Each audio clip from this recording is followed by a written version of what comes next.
Outlander fans. So, last night's episode. I have to say, it was not what I expected. It was really good. I enjoyed it. There were a lot of big moments that happened. I had read about certain events that happened, like, that pertain to this episode. So I was really excited to see all of that come to life. And we got to see, 3 words, Lord John Grey return. And I have to say, I think he is the VIP of this episode. He was great, honestly.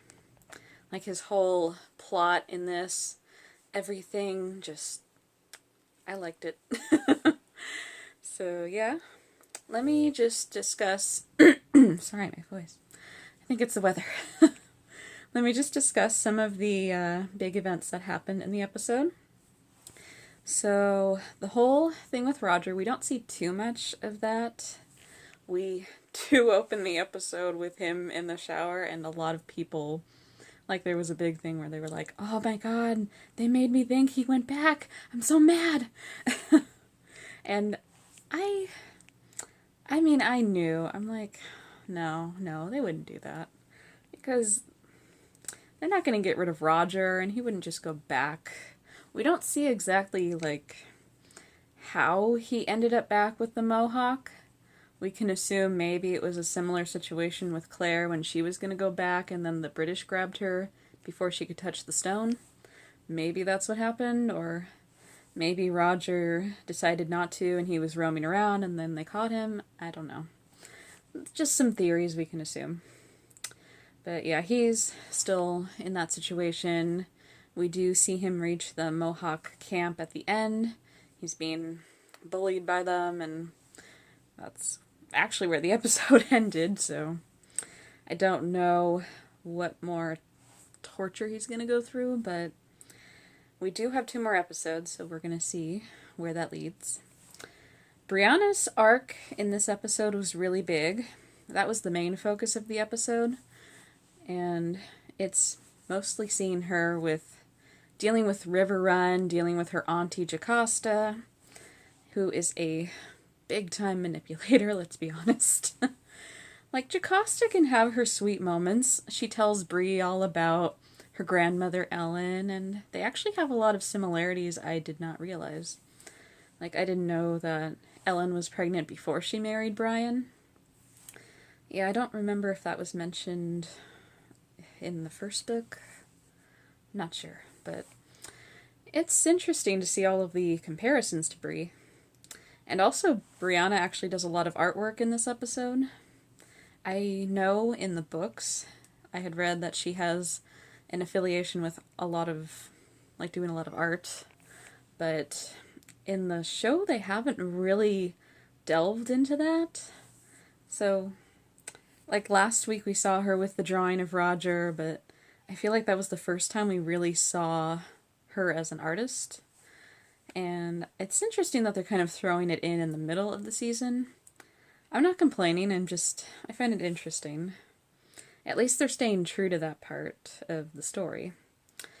But I really enjoy that she actually has that hobby, because there's not a lot to do in that time, especially when you're sitting there pregnant. But yeah. Let's see. Also, she has forgiven Lizzie. We saw that she forgave her at the beginning of the episode, but she's still really upset with Jamie. She does not know how she's gonna get over her anger towards him. Yeah, sorry, Jamie. But she just cannot forgive him because of the things he said to her, and he did say some really bad things in the last episode. Things that he shouldn't have said to her. And just the whole situation of him getting rid of Roger. That's not a good way to win your daughter over. But yeah, she's dealing with all of that in this episode. Bree also has to deal with the suitors that Aunt Jocasta is pushing onto Bree. And they are some interesting men that Jocasta has gathered. I'm not going to go into all the details with them, but they're definitely not the kind of man you would see Bree with. And I believe we did see Billy Boyd in this episode. He was actually from The Lord of the Rings, and he was playing Forbes. He was one of her suitors. And yeah, they were really awkward, honestly. And Bree is this really intelligent woman from the 60s, 70s, and she knows all of these things, and they're like, oh, okay, play along. Let's just let your beauty speak for itself, though. Because that's kind of how they looked at women back then, but Bree plays this psychology game with them at the dinner table, and Lord John Grey has already joined the... Yeah, I can't talk, I'm sorry. He's already joined the dinner party, and she tells them to imagine somebody with them in a forest, and then to imagine an animal, and whatever they've imagined that tells about their personalities or something that's going on in their life. And Lord John Grey actually sees... He sees, like, it was Jamie. I don't think we heard what his animal was, but he's actually pretty honest to Bree about Jamie. But he kind of tries to divert the conversation like, oh, it's because he sent me a letter and told me to look after you. And Bree actually does learn the truth about Lord John in this episode because she catches him with one of her male suitors. And she actually uses that against him. She figures like he would be the best option if she was to be engaged to somebody. And like because she knows that nothing would happen. So I'm sorry, I can't talk today. Okay. She figures that she can blackmail him into proposing to her and being engaged. But this way, like, she'll please Aunt Jocasta while Jamie and Claire continue to search for Roger. Doesn't mean that a wedding particularly has to happen.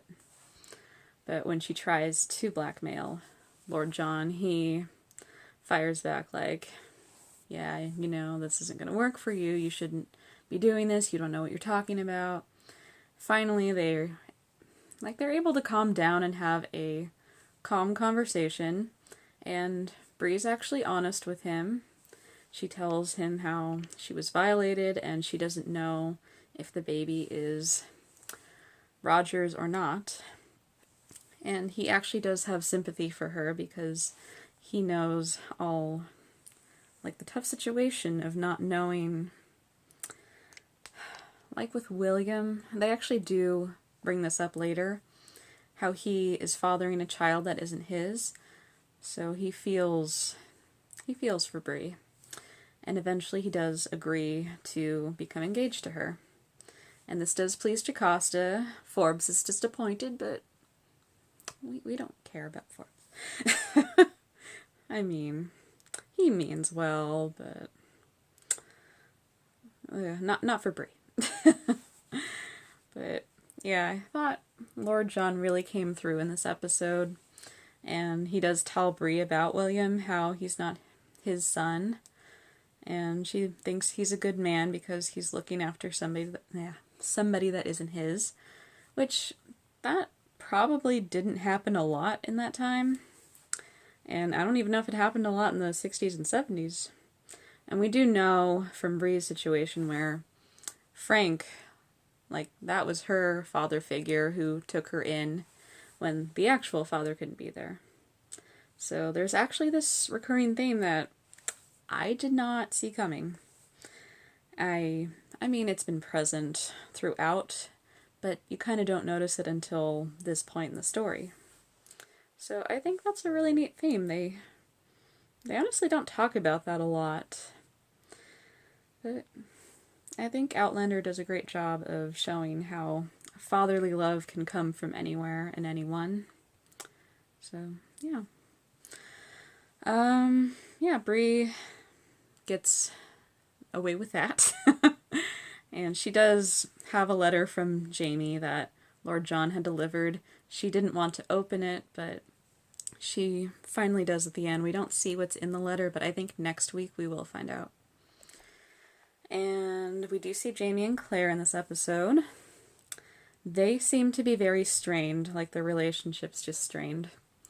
They have a hard time being together, and Jamie assumes that Claire is mad at him because of everything that went down.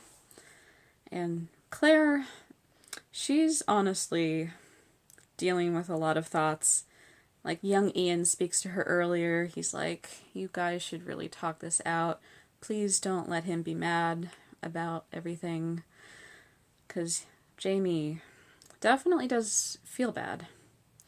And we learn at the end of the episode, Claire goes to apologize to him because she's like, I'm not mad at you. I'm mad at everything.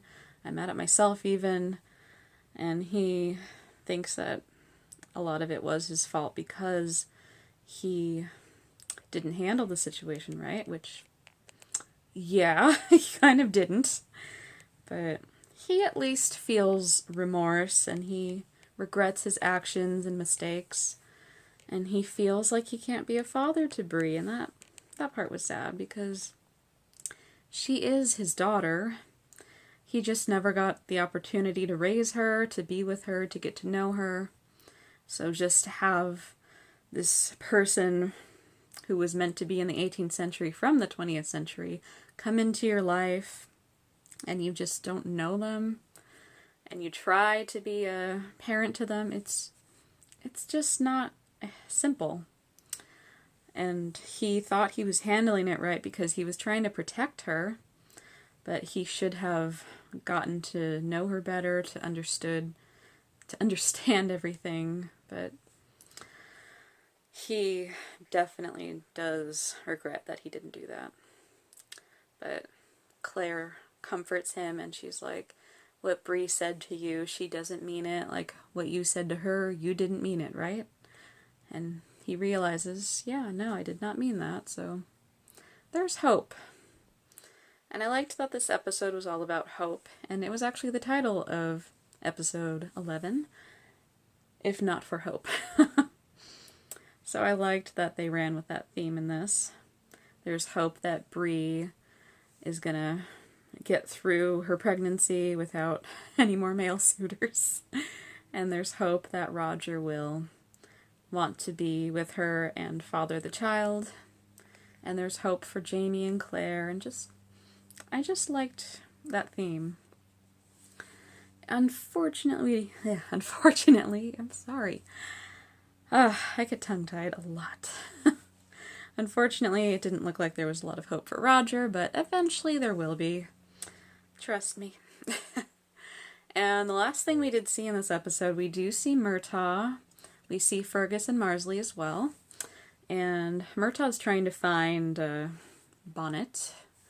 And we see him again. And I cannot tell you guys, I grinned so much when Murtaugh knocked Bonnet out cold.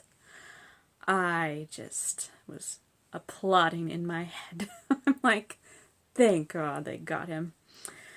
Unfortunately, the British catch him, like they're trying to take him somewhere. They catch him, and Fergus is with him. Murtaugh punches Fergus in the stomach, like to make him look like a victim, so he can get away.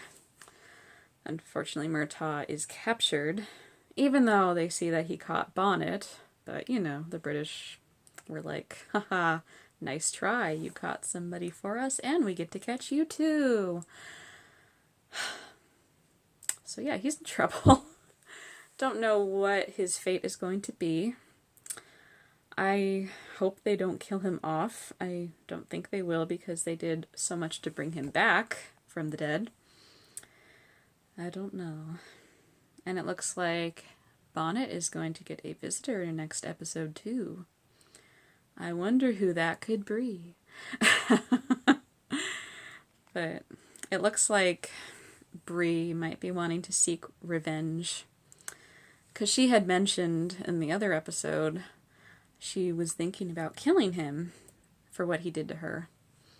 And she's finally going to get that moment of do I get to end this man's life or not?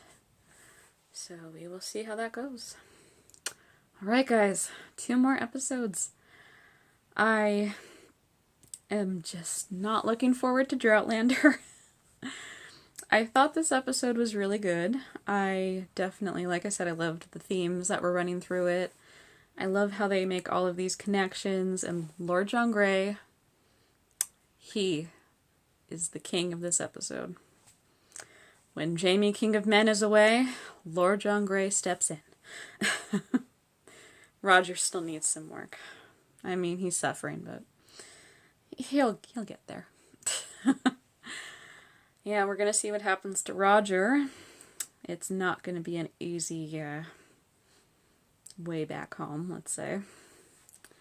But we'll see what happens.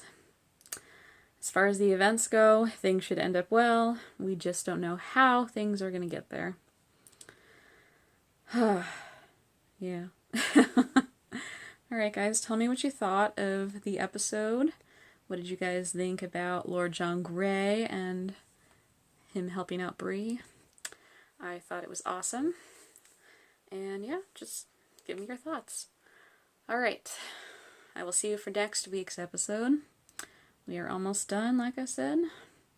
Not looking forward to it, but I am looking forward to a hopeful last 2 episodes. Alright guys, I'll see you next week. Have a good week. Bye!